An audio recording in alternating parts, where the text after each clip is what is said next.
أنا شهد، عروسة جديدة ولسه بقالي شهور. الحمد لله بعد ما اتجوزت بكام شهر عرفت إني حامل، ورغم فرحتي وسعادتي بالحمل ده، لكن الحمل ده تعبني جدا بطريقة ما كنتش متخيلاها أصلا. عندي أختي وأمي عايشين لوحدهم بعد ما بابا مات، وأنا متجوزة ومليش غير أحمد جوزي وعيلته كلها، إخواته الصبيان وباباه ومامته والعيلة كلها. أحمد كان بيسافر يشتغل وبيقعد ساعات بالأسبوع ويرجع تاني، أسبوع هنا وأسبوع هناك. وبحكم طبعا إن أنا أهلي بعيد عني كنت بحاول على قد ما أقدر إن أنا أخلي علاقتي كويسة بجيراني. ومن أكتر الجيران اللي كانوا قريبين مني جارتي اللي في وشي، كانت أرملة وجوزها متوفي وعايشة مع أولادها بس. الحقيقة إن هي كانت كويسة جدا معايا، ومن أول ما حطيت رجلي في العمارة وهي كانت قريبة مني جدا، إنسانة طيبة ومحترمة. والحقيقة طول فترة حملي اللي أنا كنت تعبانة فيها قوي قوي دي، من أول يوم في الحمل ومعرفش ليه، وهي واقفة معايا وسادة معايا في كل شيء. خصوصا بقى إن هي معندهاش راجل في البيت، يعني بتبقى فاضية كتير رغم إن معاها أولاد، بس برضه الراجل حاجة تانية. غير كده جوزي كتير لما كان بيسافر كنت بقول له سافر وانت مطمن، علشان هي بس موجودة جنبي، وكانت دايما معايا وقريبة مني. بصراحة كنت بحس ان انا حمل تقيل عليها، لان انا بجد كان في ايام بتيجي عليا ما بعرفش اقوم اصلا من السرير، وكنت بستنى ان هي تخش بس وتطل عليا. كانت بتعمل لي كل حاجة، وبجد اعتبرتها اختي وصاحبتي وحبيبتي وجارتي وكل شيء.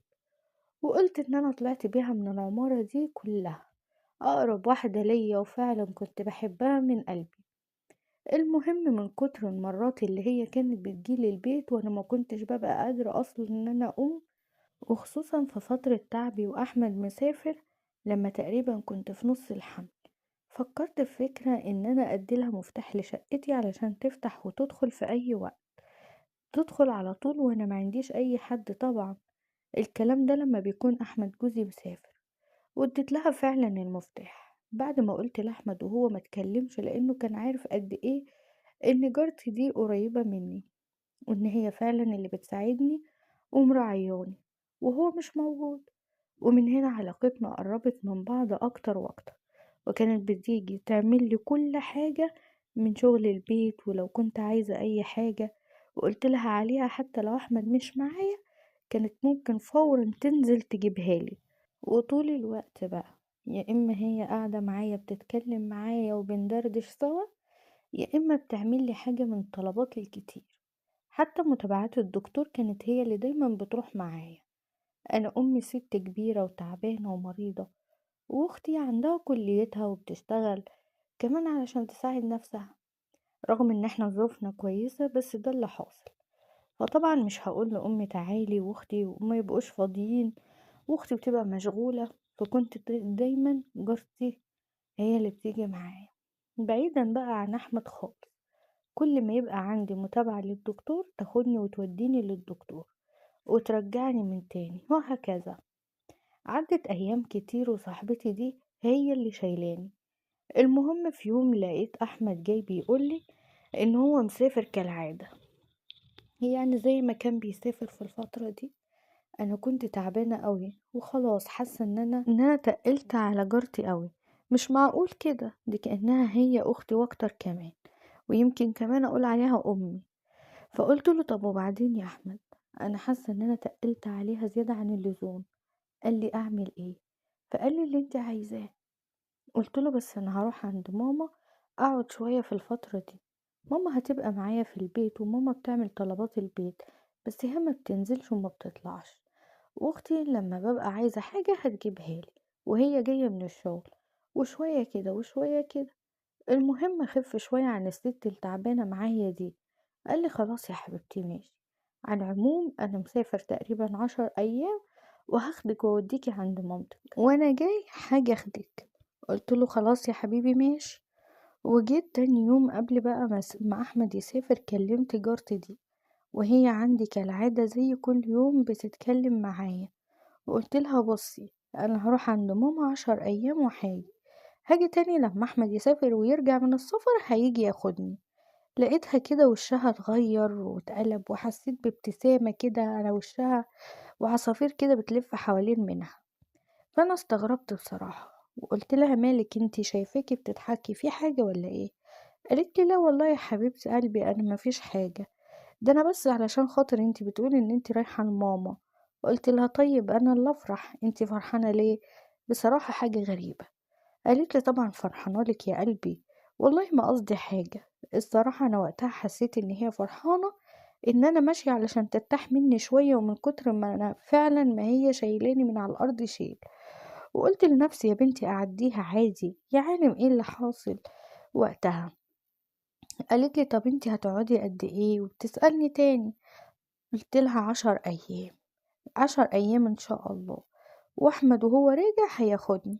وحكيت لها الكلام اللي دار بيني وبين أحمد. قالت لي تروحي وتيجي بالسلامة يا حبيبتي، وسلميلي على ماما، والله هتوحشيني والكلام ده كله. تاني يوم الصبح واحنا نازلين لقيتها واقفة وبتبص علينا واحنا ماشيين، سلمت عليا وانا استغربت ان هي صاحية بدري قوي كده. قالت لي لا عادي، انا كنت بجيب طلبات للبيت. قلت لها تمام يا حبيبتي، بقي كلميني في التليفون، ولو حبيتي تيجي تطمني عليا عند ماما تعالي برضه، البيت بيتك هو هنا زي هناك. قالت لي ان شاء الله لما اشوف الدنيا ايه وحاجي. احمد وصلني على بيت امي وسافر وسابني. اول يوم عدى عادي. تاني يوم بقى لقيت احمد كل يوم طبعا هو بيكلمني عادي. وتاني يوم بدأت صاحبتي دي ان هي تكلمني في التليفون كل يوم، وهي بتكلمني ما بتقولش غير الكلمتين دول: انتي هتيجي امتى؟ انتي جاية خلاص؟ ازيك عاملة ايه؟ انتي وحشتيني. لدرجة ان الموضوع لفت انتباهي. مش معقول هتكلمني 3 ايام ورا بعض وتقولي نفس الكلمة. فقلت لها هو انت كل شوية تسألي هو في حاجة؟ قالت لي لا، ده انا كنت علشان وانت وحشاني وكده. قلت لها طيب ما انا قلت لك تعالي، وتعالي وزوريني وانا قاعدة عند ماما، اهو متاح ليكي ان انت تيجي عادي، مفيش اي مشكلة، احنا هنا برضو سدات لوحدينا ومعناش راجل. قالت لي ان شاء الله لما اشوف ظروفي كده. وعدى اليوم ولقيت اتصال جايلي من بواب العمارة وبيقول لي يا مدام. قلت له في ايه خير؟ قال لي والله دلوقتي اللمبة اللي عندكم في البيت منورة، وانا مستغربة هو انتم سايبين نور الأوضة والع ولا حاجة؟ قلت له نور أوضة ايه يعني؟ مش عارفة بصراحة، احنا كنا ماشيين الصبح، ووارد ان احنا لما نمشي الصبح نكون نسيناها مثلا او حاجة، مش عارفة بصراحة. المهم قال لي طيب خلاص يا مدام، انا بس قلت اعرفك، مش عارفة الصراحة هو شاغل باله ليه بنور الأوضة اللي والع. المهم كلمت احمد وقلت له قلت له نفس الكلام اللي البواب قاله. وقلت له ازيك يا احمد يا حبيبي، عامل ايه واخبارك ايه؟ قال لي خير في ايه؟ قلت له بص دلوقتي بواب العمارة بيقول لي ان النور قايد، هو احنا نسينا النور قايد؟ قال لي مش عارف والله، مش هركز في اللمبة يعني. قلت له بصراحة انا برضو مش فاهمة. قال لي طيب على العموم ابقي خليه يشوف الحوار ده ايه ويتأكد لنا. فقلت له طب ايه رأيك ان انا هعمل حاجة؟ قال لي ايه؟ قلت له ممكن اخلي جارتي معاها المفتاح تدخل وتبص على اللمبة وتشوفها. قال لي طيب انتي واثقة يعني ان هي تدخل البيت واحنا مش هناك؟ قلت له اه طبعا، دي برقبتي وصاحبتي وقريبة مني وانا واثقة فيها جدا جدا. قال لي طيب تمام ماشي اللي تشوفيه يا حبيبتي، وقفل معايا. ولقيت ماما بتقولي وهي قاعدة هو في ايه يا بنتي ما تحكيلي؟ فحكيت لها وقلت لها والله يا ماما الراجل دلوقتي بتاع البواب بيقول لي ان في لمبة قايدة في شقتي، وهو مستغرب علشان المفروض ان احنا مش هناك. قالت لي طب وايه المشكلة يعني؟ تلاقيكم نسيتوها ولا حاجة؟ انتوا مكبرين الموضوع ليه بس؟ انا معرفش ليه كنت قلقانة من كلام البواب ده، وحاسة ان في حاجة، وكل اللي جاي في خيالي ان جوزي يكون بيضحك عليا وما يكونش مسافر ولا حاجة، ويكون بيمشيني علشان سبب في دماغه. رغم ان انا كلمته وقلت له بصراحة وسألته، يعني ما خبيتش وداريت عليه، ولا حبيت مثلا ان انا اعمل كبس عليه ولا حاجة. بس المهم ان ده شك جه جوايا كده، وبدأ يروح ويجي ويروح ويجي. لكن امي طمنتني وقالت لي يا بنتي عادي، ايه المشكلة يعني؟ وارد طبعا ان انتوا تكونوا ناسين الايه، النور قايد وكده. وقلت لها خلاص يا ماما مفيش مشكلة. وعدى اليوم وتاني يوم كلمني أحمد زي ما بيكلمني ويطمن عليا كالعادة الصبح، وبيكلمني الصبح وراحت مكلماني برضو جارتي، ونفس البقين بتوع كل مرة. لا بقى في ايه يا بنتي؟ انت ما عندكيش غير السؤالين دول؟ انت هتيجي امتى؟ وانت جاية امتى؟ وها انت هتيجي كده خلاص؟ يعني قلت لها بقولك ايه، لو انا